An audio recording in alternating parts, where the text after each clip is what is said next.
What's up, guys? Kyle Merlette here. Welcome to the Tuesday Night Hangout. I'm excited. I'm in Vegas, back in Vegas, and I feel much better than last week's hangout because I was dying in that last week's hangout. But I'm excited because it's really funny that the person that we're hanging out with is literally like down the street from me, and we didn't decide to do this in person, so we're gonna just talk on the computer, even though he's like 3 blocks from me. And he's a really good friend of mine and an incredible magician, and you guys all know him as Patrick Kuhn. Patrick, say hello. Hello, everybody. It's good to Hi, be here. Patrick. It's weird seeing you through the screen, actually. I know we're so close, but yeah. I'm actually still at work, so otherwise I'll probably come over. Okay. In Tokyo. Well, thanks, man. Thanks for hanging out with us. Yeah, definitely. Thanks for having me here too. So I'm gonna start out just like I do every hangout. In case someone's watching who perhaps doesn't know who you are or familiar with your magic, give us a brief rundown of like who you are, where you're from, what you do, things like that. Um, I'm a magician in Las Vegas. I do a lot of design work too, design video, and I've worked with a few magicians, Copperfield, Cyril, on TV shows, and now I'm just kind of doing full time, doing design work for advertising company, and also doing my personal brand product stuff. Yeah, it's Yeah. awesome. And where are you originally from? I'm from Thailand, and Uh, yeah, I moved here like 10 years ago.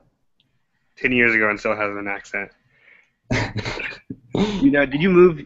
I don't remember. I don't know if we've talked about it. Did you move from Thailand to Vegas? No, I moved from Thailand to Iowa, and a lot of people are You like, moved to Iowa? Iowa? For Yeah. that? Why would you do that?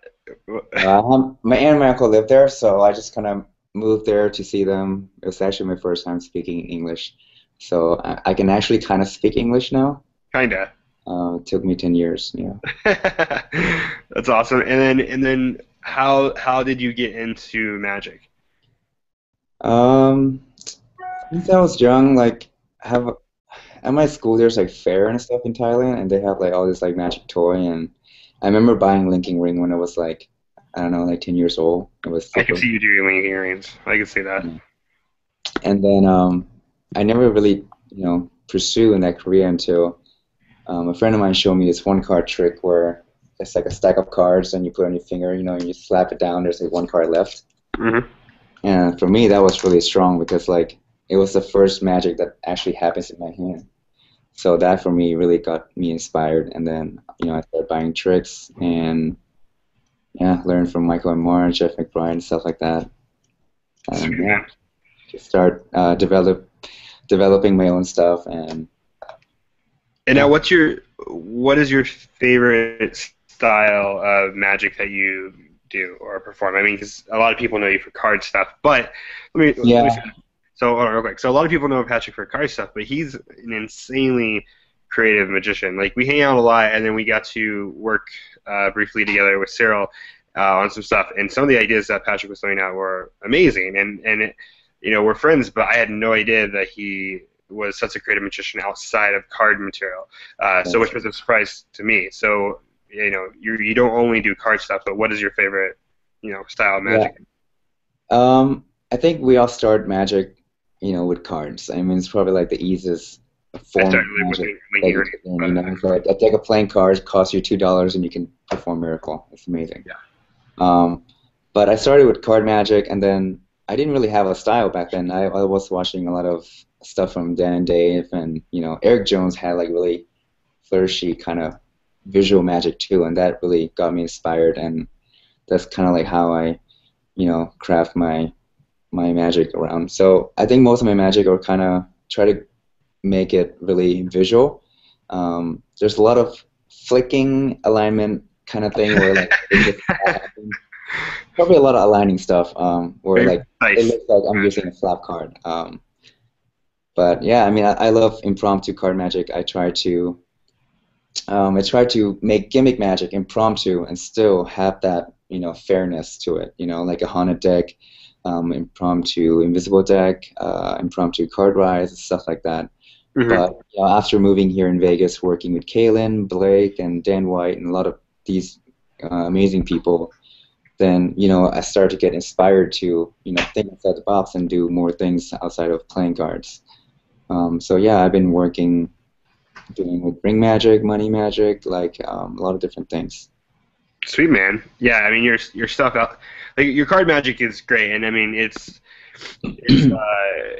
definitely really visual card magic, and that's the magic I like because I just hate boring card Mhm. magic, and it's not the some of your stuff isn't the most easiest stuff to perform.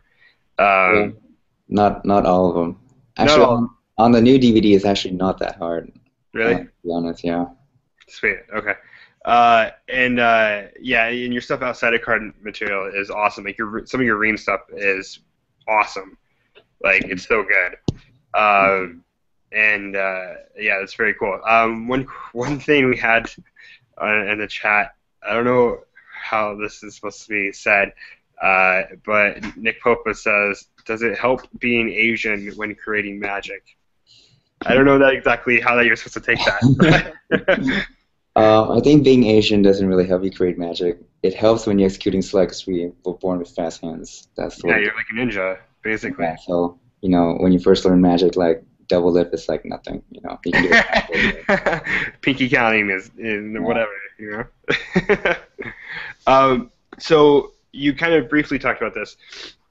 What are your thoughts? I mean, you mentioned how you try to take gap magic and make it impromptu, but do Mm. you? I mean, do you still enjoy gaps? Do you like just Yeah, limit space I do. It really depends, like, impromptu magic is great, It doesn't matter how good it is, like it can only take you so far that, you need that gimmick stuff to add it to the next level. And you just gotta wait the effect and how practical it is, If it's gonna take like if I had to carry a gimmick deck just to perform one trick and it's not even that strong, then I don't want to carry a deck with me. So it really depends on the situation. I try to have everything that could fit in my wallet. Um, yeah, everything that could fit in my wallet, my pocket. Yeah, and I perform around. Unless you're performing with someone who's important, you really want to impress them, and if that trick requires you to, do it like 3 hours setup ahead of time, then I would do it. But then again, it really depends on the situation that you're doing. And to answer your question is yes, I still enjoy gimmick magic. If it does take magic to the next level, then of course I would do it. there? Yeah. Yeah, your gimmick stuff is ridiculous. Um, what? So you're a really creative person. What is your? I mean, what's your creative process as in when creating a new magic? Do you normally have a method first, and then an idea, or then idea then method, or? Yeah, I actually wrote like a small little article on my Facebook page. See if I can remember. But I was talking about three different ways of how to come up with magic. And I mean, honestly, I'm still not like, sometimes like people try to be creative and like it just comes to you. If you're not creative, then it's really hard to be. It's just a mindset, like I can't be, as creative as Kaylin. Like we all have different strength in when we coming up with magic and stuff like that. So for me, it's just the reason I have a lot of card magic because I always toy around with cards and I always have them in my hands, and so when I practice and stuff like that. You still there? Are you there? Okay, it's flagging. Okay. Yeah, we lost you. So Okay. yeah, so I always have a deck of playing cards in my hand, and I always kind of shuffle around doing different things, and that's when you discover, um, new sleights or new moves and stuff like that. A lot of time you come out with a sleights, and then you develop into a trick, try to make it, fit into the routine. You can also think of an object that you want to create. Let's say, you have to come up with something with a pretzel, then try to think of what that pretzel is used, how is it used in normal life, and then make it magical. Mm-hmm. I think one of the best example was when I was working with Cyril, and it was the first time for me actually work on a TV show, so that was a great way to come up with ideas. And I think for me, like the easiest way is to actually come up with a scenario, and then you Yeah. solve it. You come up with a problem, and then you solve it. And how we brainstorm on that TV show was, they didn't care about the trick. It has to be in Brazil, and we just write out everything, every idea. So we list out all the things that could relate to Brazil. So it was like soccer, bikinis, like on the beach, football, like all this stuff. And then from there, you think of every possible magic that could happen with it. You know, it doesn't have to be good. You know, that was cool. So like soccer, you know, think of what you could do with soccer, and you list out all the things. And first, we would just, you know, write out dream effects. Forget about method for now, and you know, just think of what you want to do with it, and then you find ways to achieve that. Yeah. Yeah, I mean, that's really probably my biggest creative process is exactly what you just said, which is either object based or scenario based. So, you know, for example, if we're going to be in a bar, and that's one of the places that we're shooting, you know, there's so many things that you can do in a bar, and there's so many objects, and once you know what location, then that is easier. I think it's harder when you're creating magic in a scenario like kind of like David Blaine style, because David, his magic is not scenario. It's at any time, anywhere, fits in your pocket sort of magic, and it's those are the hardest one to, you know, those are the hardest one to come up with.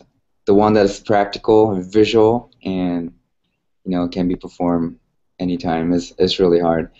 So yeah, I mean, if you get stuck, then I would say just, you know, try to think of a location. You know, like when Kaylin and Blake and Dan, when we were here, we always like go out to the bar, and then, you know, every time you go out, there's like different scenario happens. You know, like maybe there's a girl standing there, and there's like a ashtray sitting right by, and then you think, oh, what could you do there? You know?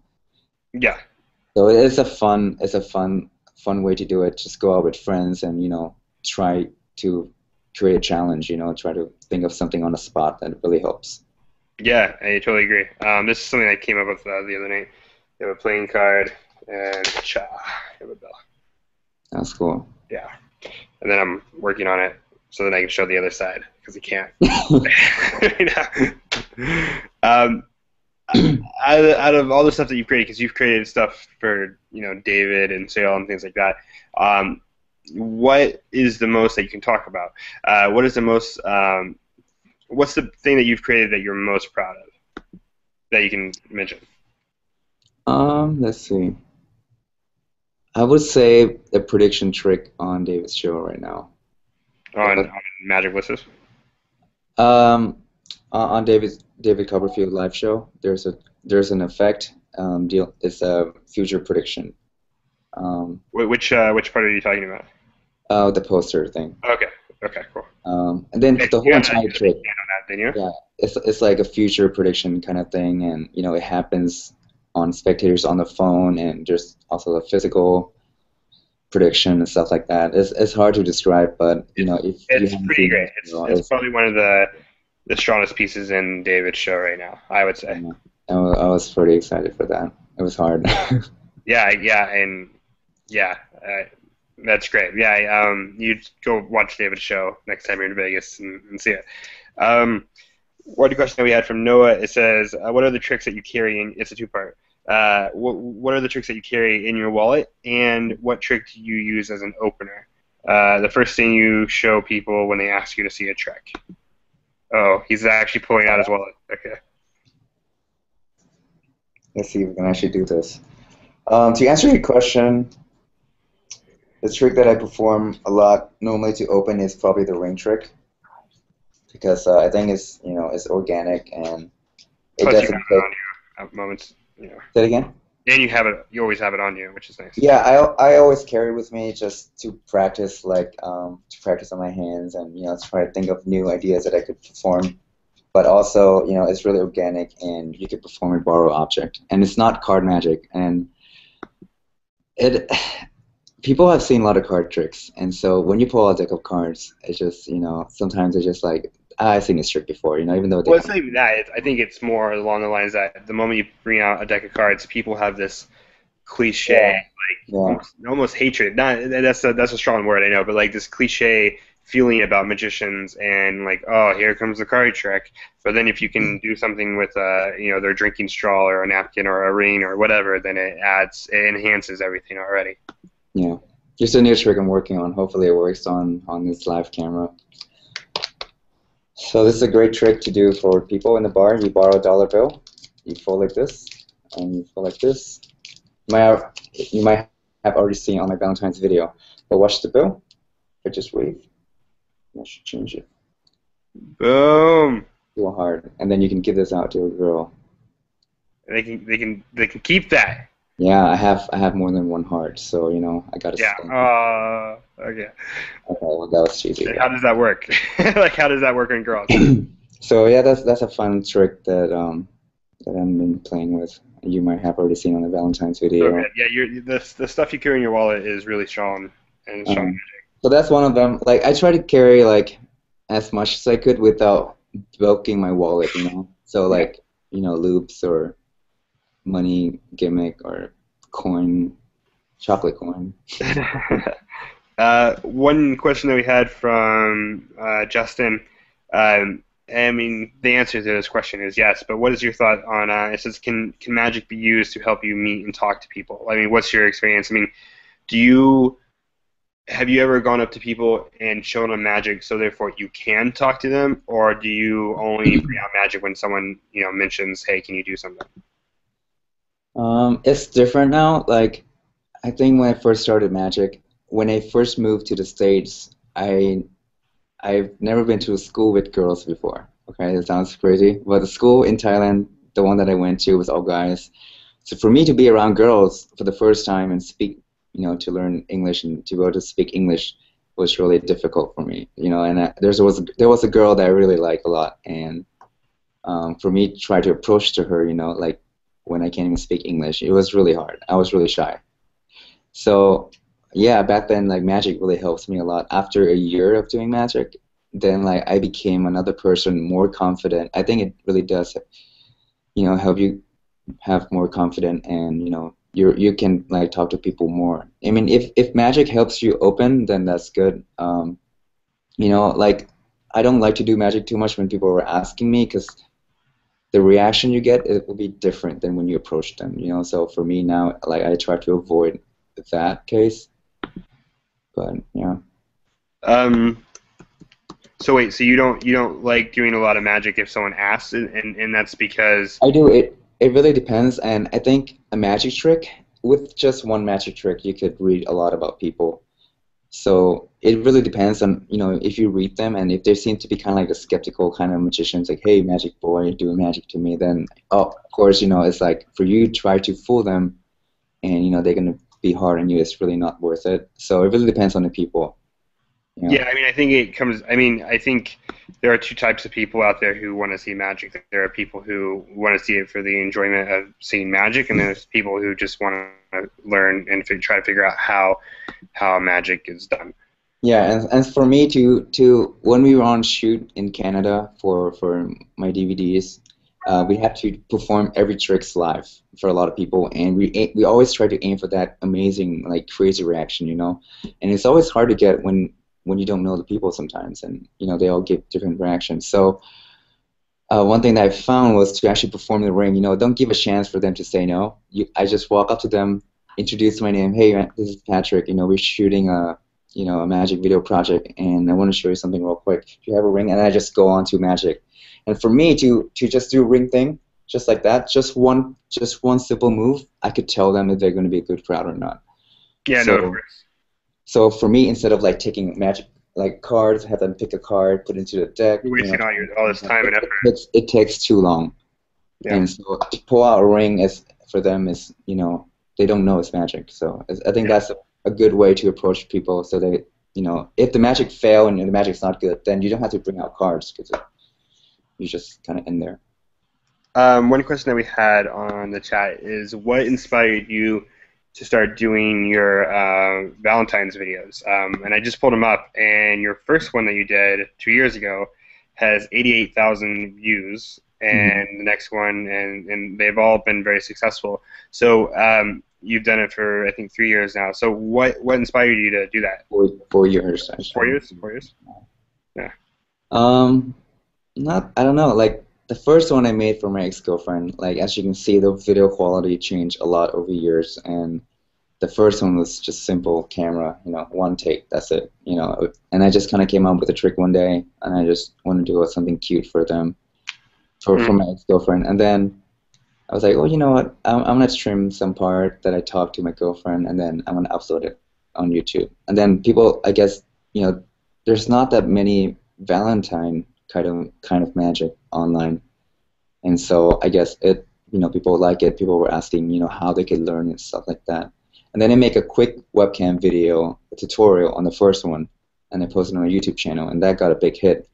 And if you type in Valentine's Magic now on YouTube, you can see a lot of people are doing my routine, and it's great that I inspire a lot of people to do. It's just playing cards, and they just draw like stick figures on it, and tell a story with it. That was really cool. And then from there, every year I said the same thing to myself. Do I want to do this again? Because it was a lot. The first one was really easy. So the second one, I was like, I'm gonna do a better one. And so I tried to do something different. The second one I called Share the Love, and I was trying to find a theme for it so I could people could spread it for a long distance relationship. People who can't have Valentine's together. And Hmm. every year, and the third year I was like, oh, I want to do something different. What if I do like a date, and they get to choose what happened on a date. And on the last year, this year I did. It's like, what if the magic happens on them? So I always try to do something different every year, and it's really hard as you go on. Sure. Yeah, Because well, you always have to, one up yourself. yeah, yeah. And but I mean, is it something that you feel like you're gonna try to do as much as you can? Or, I think I might stop this year. yeah, that sucks. um, I don't know. We'll see. Yeah, All right. the Well, one last year was a lot of work, and I couldn't make it in time for me to have full-time work and to spend like 4 5 hours extra after work every day for like 1 week. hmm. I couldn't get the video out before Valentine's, and that was a bummer. Because like Valentine's is kind of only good for one day. Sure. And it was out. I think it was out like 3 p.m. and I think everybody's already out in a date with their girl. Sure. Yeah. So it was a lot of work for me, and I don't know. We'll see if I come up with a new idea, then I'll do it. Cool, man. Maybe I'll do one with you. Um, one question. Yeah, yeah, I'll be your date. Uh, one question that we have from Danny. He says, "What type of magic do you feel is easier to build phases on? Like effects that has more than one punch. So, like, what type of magic do you feel is easier to build phases on? Two Does that make fate. sense? Yeah. So, like, what type of magic do you think is easier to have multiple punches in effect? Like, here's a ta-da, and then holy crap, didn't see that coming. Yeah, I think what type of magic?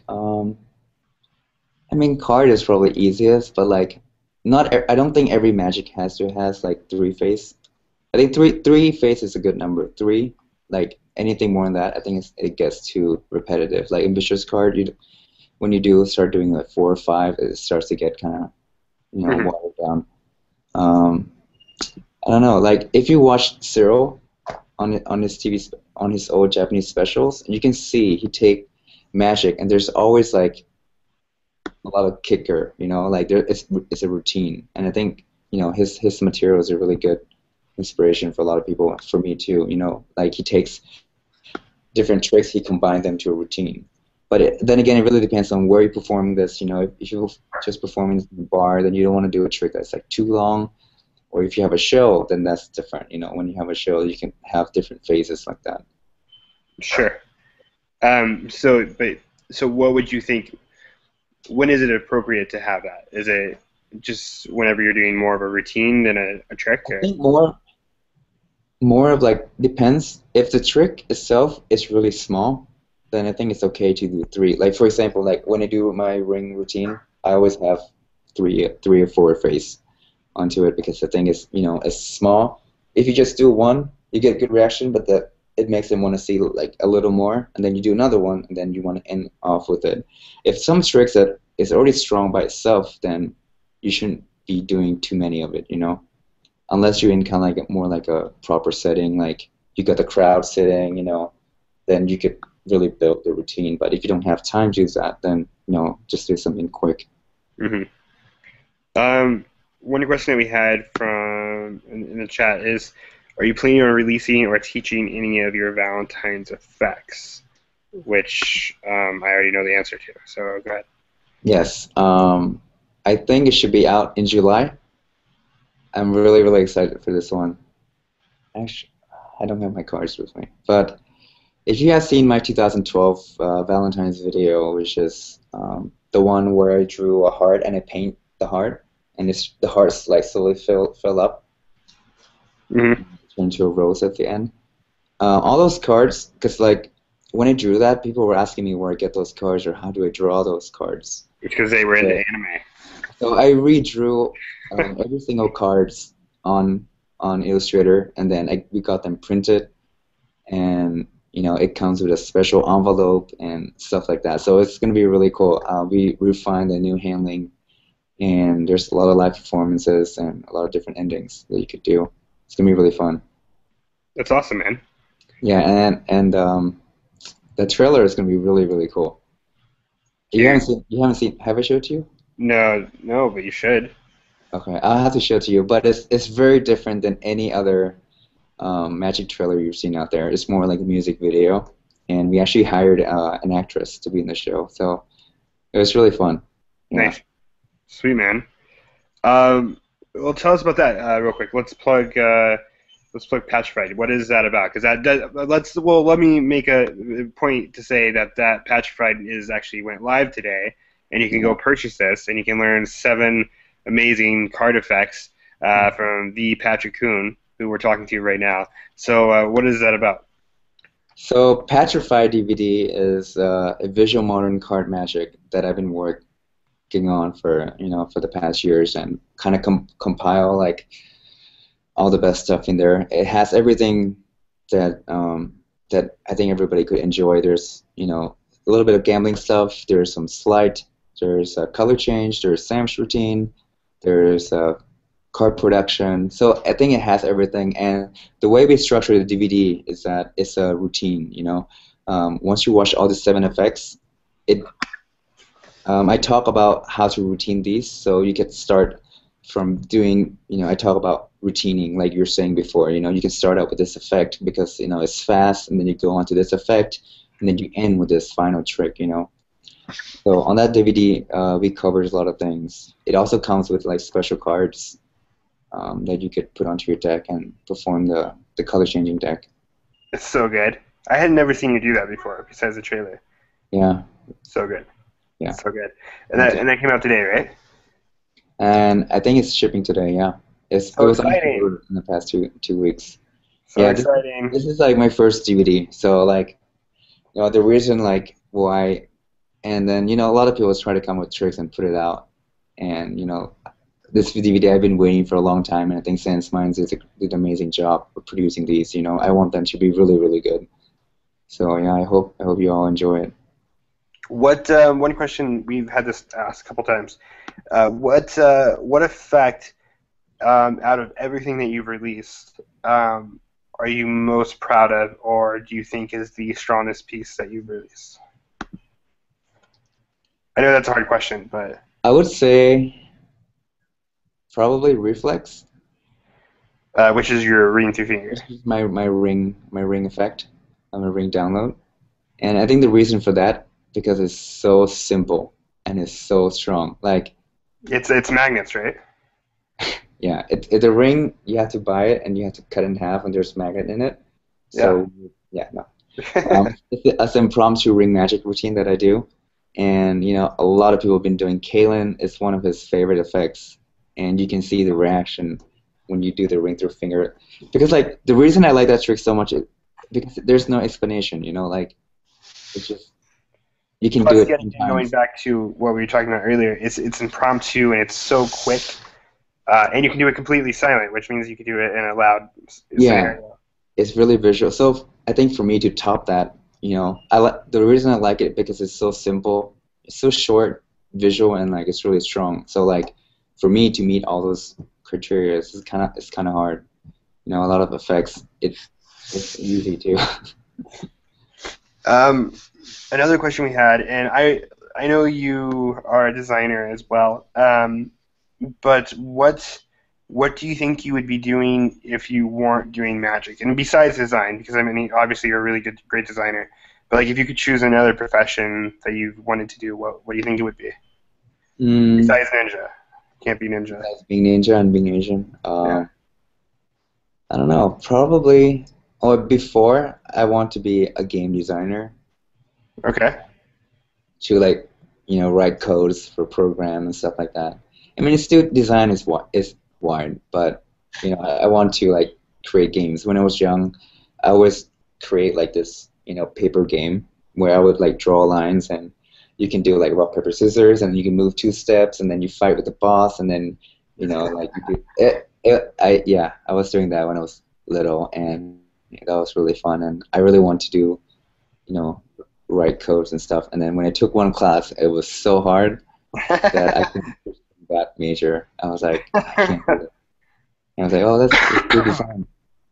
And then yeah, like it just kind of happens. So if I don't have magic, I'll probably do design. If I can't do design, I don't know.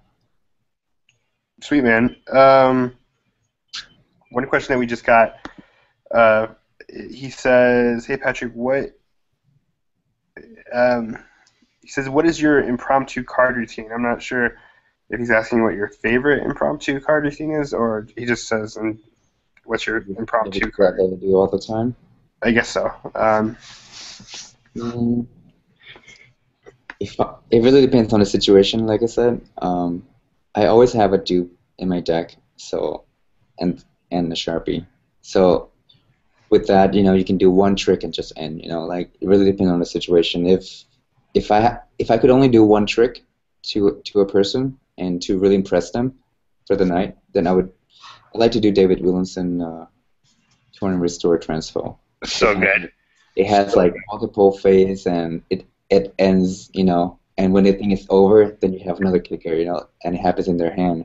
It's just so strong. It's one of my favorites. Yeah, it's one of the strongest pieces of Magic out there. Yeah, so yeah, the way he structures the routine is great. It happens in their hand too. So good. What? How old were you when you first created your first effect? My first effect, I was probably well back then, when we all started Magic, we come up with so many tricks. They're all bad. So I wouldn't count those. But the first marketed trick was actually when I was maybe 17 years old. There was a coin in bottle trick. I don't know how many of you have seen this video. It was since like 2006. It was a signed coin in bottle where you take like this and go, and it's like inside. And you put water inside and you pour water out. It's called piercing through. There's some. I took the video off because I look so funny in that video. But you could probably look that up. I think somebody uploaded that video. But that was the first trick that I released on the market. Sweet. I don't know if I've seen it. I don't think you've seen it. I look so different. I look really dark, and yeah, it's. Try to be a magician. Yeah. So there's another question. Someone says, "What's your favorite color?" I don't know how appropriate.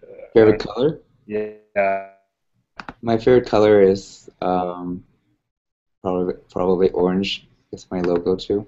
Black and orange. Your sweet business cards. I'm so jealous of your business cards. So good. So this is probably my favorite question to ask people. We've had as a magician myself, I've had so many things go wrong to me during a performance, like during on stage or in a performance.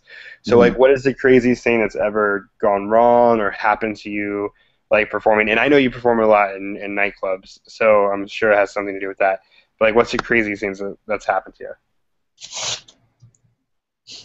you that you can remember?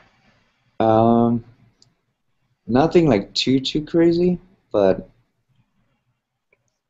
I remember I remember in LA once I was with Kristen Gerhardt and Zach Mueller and stuff like that, and we were just kind of hanging, and this bartender, this cocktail waitress was, serving us drinks, and I was doing magic to her, and she was all amazed and stuff like that, and you can see that she went away and she was like talking to her friends, and I was like, okay. I was like, oh God, I have to do magic again. And that happens sometimes, when you perform magic to people and when it's not a big crowd, they want you to do the same trick for a bigger group, and you don't want to do the same trick. So I was like, oh God, I don't want to do the same trick again. And the Hmm. other girl came back. She was like, I have a question for you. I was like, okay. So I stood up, and she was like, have you ever done magic in bed? Yep. And at that time, I heard she said bedroom, but it sounds like bathroom. And so for me, I was like, magic in a bathroom? And she's like, yeah, yeah, in a bedroom. And it sounds like bathroom, but that was really weird. And I think I totally blew her off, but it sounds like bathroom, and it was just so weird for me to think of magic in a bathroom. Yeah, but nothing too crazy really. So did anything happen after that? That was the end of the story. Nothing Probably came of. not after telling her that I was doing magic in a bathroom. um, is there any crazy story that you can talk about? And I know it's kind of a touchy subject, but like when you were working with Cyril and Rio, and we talked about this before, how crazy that shoot was. Was there Yeah. anything that went crazy during that you can? Oh, I mean, I know there was a ton of stuff that went crazy. I would say out of 100%, probably 80% went crazy. It was unpredictable. Yeah. It was really hard because like it was the first time for all of us to be in Brazil. We never been there. All of us have never been there before. We don't speak their language. We don't have any team there that could help us build. We didn't have any resource, and we all work overseas. It was really hard. So, um, yeah, a lot of things happen. Like things just doesn't work, or a lot of times, the prop you design an illusion or something, and we didn't get it on time. So for us, or especially for Cyril, not to be able to rehearse it before time and to try to learn it, perform it, and look good on camera was really hard. And a lot of things break, and we had to figure out how to fix on the spot. Can't really think of one that really stood out, but a lot of them was really crazy. It was really hard to get a reaction from people because you can't speak their language. Uh, uh, yeah. Says this is from Simon. He says, so many people these days are releasing products or wish to release products in the future. That being said, though, there are some true gems. Not all of them are exactly stellar. What goes into your personal process of deciding whether or not an effect slash project is truly ready to be released? Is Um, that Simon Black? Simon yeah. Toby Black. Oh yeah. He's a good friend of mine. He's such a cool guy. Yeah, he got like those hair. He looks like Justin Bowman when he was younger. He does look like a young Justin Woman. It's so funny. You look like Simon. You look like young Justin Woman. But yeah, like I have a lot of effects that some effects, I still don't release it because I don't think it's good. Like you just have to realize what's good magic and what's bad magic, and if it's something that you just want to sell it because you created, release it. Like something that you should be proud of. You could perform to people. Like even though it's snacky, like if you can do it 80% or 90% of the time, then I think it's okay. A lot of time, people put out effects that they can do it all the time, or it's only good for one angle, stuff like that. Mm-hmm. Yeah, for me, some effects I still have little things that I don't like, and sometimes it takes you 3-4 years to refine it. Sometimes it's like you just come up with it and then you can't improve it because it's like as good as it get. And I think for a lot of people, sometimes it's hard to forget the trick they created. Like there's a lot of moves that I try to like because I created. I thought it was kind of the mechanic is cool, but then again, you have to look on their perspective. Like how good it is. Does it look natural? Yeah, I mean, because the question was addressed to both of us, so I'll just chime in real quick. Um, there was a magician I saw a couple days ago on Twitter. Who's kind of a known, I would say, an older generation kind of magician who was pretty well known in the magic community. And I won't say names or anything, but he mentioned something on Twitter which was that if a magician is releasing material that says it's directly from his working repertoire, 99% chance that he's actually doesn't perform it in his repertoire. That's true. And I I agree to that in a certain stance that there are a lot of magicians who release magic for the sake of releasing magic, and I think it seems weird. So I feel so old when I say this that I think in this new generation of these young magicians, it makes me feel old saying that because I'm only 22, but it seems like there's so many kids who they're just dying to have their name on a DVD or on a download or have a product on you know a website and that's great, but you have to realize when your time is ready and not Yeah, release totally. something too early. I agree, because like I think we all been in that phase, and I've been in that phase before. Yeah. I remember like back 3 years back, I was like, oh, I want to have a effect out like Caleb Morelli, and like we all want to have, we want to we all want to get our name out there. You just work for it. I mean, I've seen a lot of people just tag you on Facebook, and they just hopefully you see their videos, but like you got to know like if you think your video is good, like the word good changed over time. For me now, like seeing magic is really different than what I was seeing before, a long time ago. So I think it's okay to have that feeling, but I think once you are in a certain stage, you can start to realize that it's different. And Hmm. I hope those people have the same feeling too. Well, also I think you really have to focus on if the material is good. And going back to what I was saying about this tweet that I saw, the stuff that I've released so far, except for like I did the weekly project on Penguin, and that material, like I was literally creating a new magic effect Mhm. every single week. So obviously, not all 42 of the effects were in my working repertoire because I created something every week. But my main releases or my bigger releases is material that I perform on a regular basis, or I have in my pockets, and as more of a stage performer, a lot of the stuff is in my stage show, and I do it every night here in Vegas, and it is Yeah. something that I do. Like I have a book that's coming out, and has 15 effects in it, and every one of the effects is stuff that I perform because a lot of it's impromptu, so I do it quite often. Or I've done, or I will be doing, or something. So it's all working material. Yeah.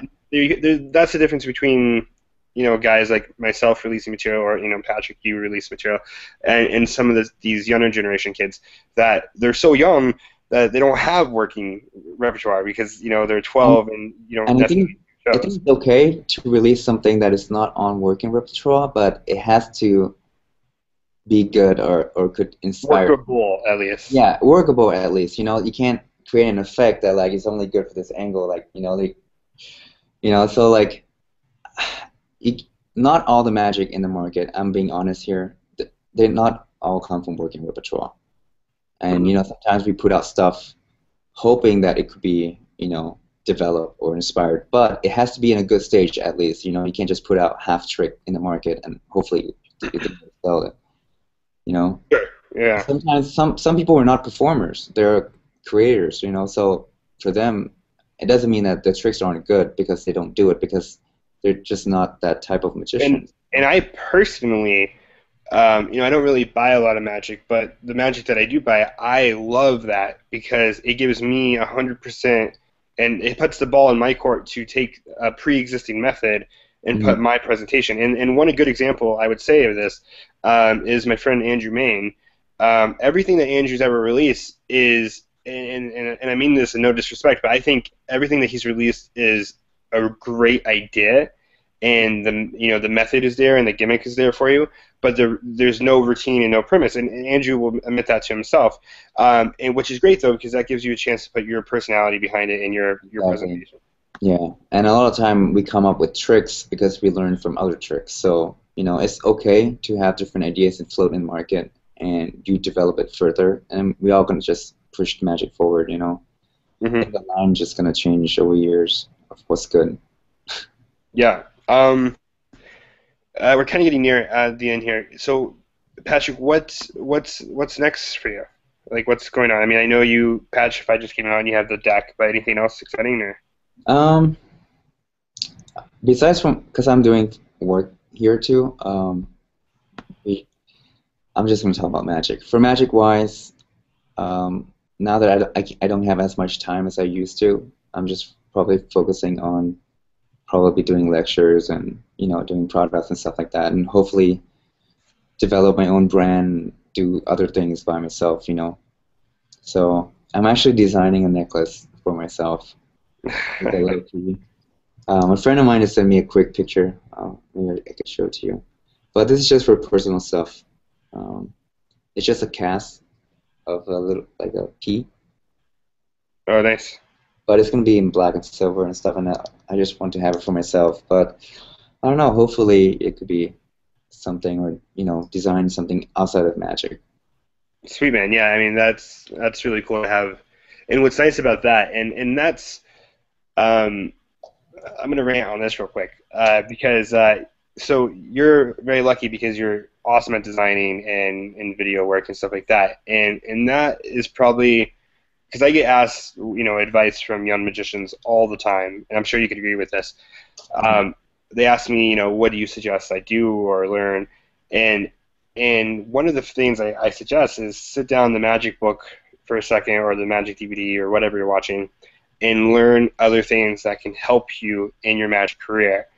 And one of those things is video editing and Photoshop and things like that. But like for me, for my biggest case, is learn how to use a hot glue gun. Like learn how to use hot glue gun, learn how to use gaff tape, and learn how to be able to make your own gimmicks. Because it's frustrating because Yeah. I lecture a lot and I'm going on a lecture tour, and I'm really excited, but I'm nervous because a lot of times when I have lectured in the past, I'm like, hey, here's this great trick, and people are like, what? That's incredible. That's amazing. How do you do that? Well, I'm like, well, it's going to take you 10 minutes and some super glue, and you're going to have it. And that's it. That's a little process. Yeah, yeah. The moment I mention that they have to do some arts and crafts, they just freak out. And I think a lot of people now too they don't like building stuff. which And is which is frustrating because I feel as though and this might be just me ranting. I feel as though if you want to do the magic that David Blaine is doing or Chris Angel does or Cyril, whoever it is, you have to understand that took 7 days to build that one individual gimmick. yeah, for sure. And not every piece of magic that's released to the market is going to allow you to do the magic that you want. So if you have an idea, just build it. Figure it out. Glue Yeah, it. I think I'm saying this for myself too, because sometimes I like things to be perfect, and when you have ideas, you just gotta make it. Like even though it doesn't look like how you want it, you just gotta try it. And I would give props to Kalen for always. For him, it's always someone I'm looking up to, and like he would spend money without feeling like he's like wasting it. He would just buy when he have an idea, he would just go out at that moment, buy stuff, make it on the spot, and you can see how much stuff you can make. Like if you just Well, wait. also the thing to remember though is like with the stuff that you just mentioned with Kalen, or even like this trick, like I said, I was playing around with, which is this, Hmm. right? I can't show you the back of this because you will be blown away by the amount of how bad it looks. It looks great from this side, but it's a prototype, and that's where you have to start with. So a lot of people, gets discouraged just about that itself, but just do it. Yeah, like yeah, because like sometimes it's like when you have an idea for a design or something like that, you just got to draw it out. If you just have an idea sitting on your head, it's hard. And sometimes when you make it too, you realize that it doesn't work. And that's Or when, you discover a better trick from it. yeah, and then you're like, well, doesn't work. But what if I apply this with this, and then it could be something. So one advice that I learned that I would give was to, if you have something and just do it. Don't wait for it. A lot of time you're like, well, what if I wait and then I offer to a company and then they mass produce it so I can actually have the gimmick. Well, if you never make a prototype, you never know it's gonna work. Yeah. Yeah, So exactly. a lot of time, there are a lot of tricks that is really complicated. And it's not worth building, but if it gets your idea across, then yeah, then do it. Yeah, exactly. So, I mean, I'm done ranting. We could go on forever. Well, Patrick, dude, thanks so much for hanging out with us. It was a lot of fun, man. Thanks, man. Thanks for having me. And everybody go look for Petrified. Go buy it from your favorite Magic game, some hardcore ninja card tricks, and enjoy it. So, Patrick, thanks so much for hanging out with us, man. Thanks, man. And yeah, hope we'll see you soon. All right, talk to you guys later. Bye bye. Bye.